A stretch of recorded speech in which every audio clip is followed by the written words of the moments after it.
If a person is ashamed of his mistakes, then he turns to Allah Almighty, then Allah Almighty will surely forgive him. Ask him to confess his sins, and according to the hadith, even if the eye is as small as the head of a bee, the eye is only on the corner of the eye, then Allah forgives it at that time. Allah does not say that I by not forgiving this sin, not forgiving that sin. There is no need to go to an imam or a priest. A pastor says that go there and confess your sins in front of everyone. Be ashamed in front of people, then you will be forgiven. There is no need to be ashamed in front of any person. Masnoon prayers, only then will we get forgiveness. We should only have regret for our sins and realize that, O Lord of the world, send me, it has happened to me. If I ever get a chance to commit this sin, I will save myself from this sin as much as possible. This is repentance. Then Allah forgives this person. Does not our Lord write that he has come before me when he is old? Nor does he see that he has come in youth. Nor does he see how many his sins are, small or many, touch the heights of the sky, or less rather. He is such a merciful Lord that he erases all the sins of a person. Can anyone else be so merciful? People say, why did Allah do this to so-and-so? Why did this injustice happen to him? Allah prevented him. Why not with him? Why did it happen? In fact, we do not know who the Lord is. Otherwise, never make such doubts. Never take such words out of your mouth. That Lord also says that even if you have committed shirk, ask for forgiveness. Then I will forgive you. I will forgive. Satan said, O Allah, I will continue to seduce man. Allah Almighty gave him respite. He said, I will seduce man until my last breath. Allah subhanahu wa ta'ala said, I will also continue to forgive Ibn Adam. Continue to forgive. Well, as long as he continues to ask for forgiveness from me for his sins, even if he asks for forgiveness from me even before his last breath, I will forgive him. That is what Allah Ta'ala said. He also forgave those people for the incident that we read in Surah Al-Buruj. The video of this incident is also available on the channel. Allah Almighty also said that if they also ask for forgiveness from me, then I will forgive them too. People say that Allah Almighty will not forgive the rights of the servants. So Allah will forgive that too. No, most of you must have heard this incident, that the one who killed 99 people was also forgiven by Allah Almighty. Did he not also reduce the rights of human beings? Yet Allah Almighty forgave him? It is wrong that Allah Almighty will not forgive the rights of the servants. It is the work of Allah that how to do it. How to do it, we don't need to think about it or raise any questions. There are many sins. Will I also be forgiven?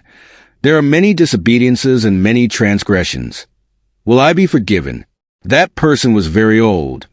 So think how many sins he would have committed throughout his life. You will be disobedient. The Prophet, peace and blessings of Allah be upon him, said, do you not bear witness to the monotheism of Allah? He said, I do. You, peace be upon him. He gave him the good news that Allah Almighty will surely forgive your sins. Then why does a person despair that he will not be forgiven? In fact, a person is disappointed when he begins to consider Allah subhanahu wa ta'ala as human beings, because man is deaf. They do not. Allah Almighty forgets the sins of humans. So a person should never think that he continues to commit sin after sin. Then it is boldness in sins that Allah Almighty has to forgive me. So I have to ask for forgiveness. It should not be done in this way at all, so that people commit sins, but insist that this Lord has to forgive me. So let's not continue the sins. Rather, Allah Almighty likes that a person should come to me with the hope that Allah Almighty will forgive him. I come with a kind of repentance. I will never commit this sin again. Allah Almighty gives us good news even to the desperate people. So always ask for forgiveness. There is a great virtue in asking for forgiveness.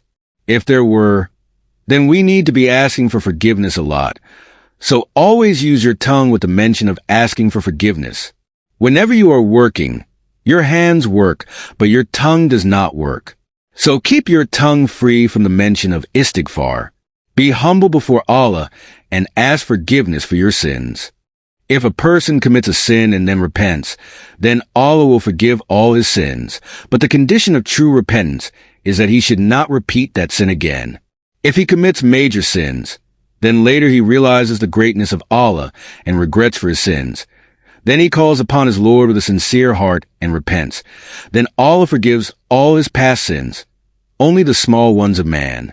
No, rather, if he repents with a sincere heart, even his major sins can be forgiven, but this does not mean that a person is by the mercy of Allah. With hope, let him continue to commit sins and not care about the duties of Allah and his commandments, and violate his limits cruelly and invite the wrath of Allah. Also, then one should repent to Allah alone. One should seek forgiveness before him. One should not explain one sin in front of others. Among the conditions of repentance is to turn to Allah Almighty, obey Allah's orders, which is disobedience.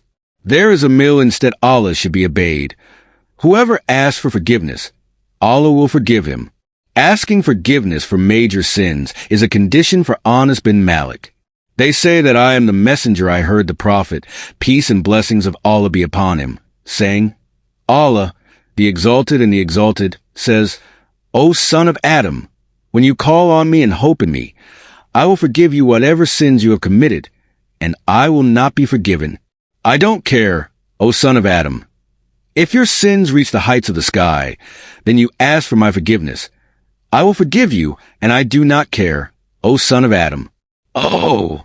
And in this case, I find that if you have not associated anyone with me, then I will grant you forgiveness in exchange for these sins.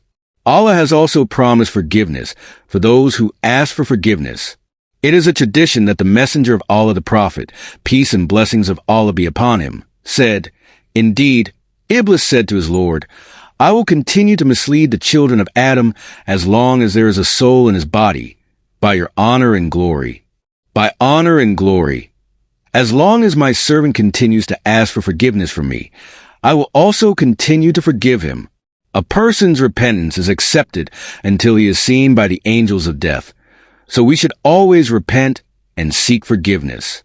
We should stay there is no knowing which is our appointed time and at what time death should come to us. Let us make the slogan of our life that all the sins that we have committed and we remember, and also those that we have committed, and we don't remember, one should repent to Allah Almighty for all of them and always keep asking this dua. Allah, O Allah, I seek your refuge from knowingly committing shirk with you, and I seek forgiveness from what I commit unknowingly. Sahih Bukhari. There is a supplication in the hadith. Then whether it is the rights of Allah or the rights of the servants, we should be concerned about everything, and we should ask for forgiveness for what we have neglected. We should keep repenting frequently and asking for forgiveness. We should do what the Holy Prophet, peace and blessings of Allah be upon him, told us to do. Cain said there are 5 special types of istighfar, which the Prophet PBUH has taught us. There is a video on the channel. You can watch them. This dua should also be asked. Allah, the Muslims pray to Allah Almighty that Allah Almighty forgives all our small and big sins that we have committed knowingly and that we have committed unknowingly.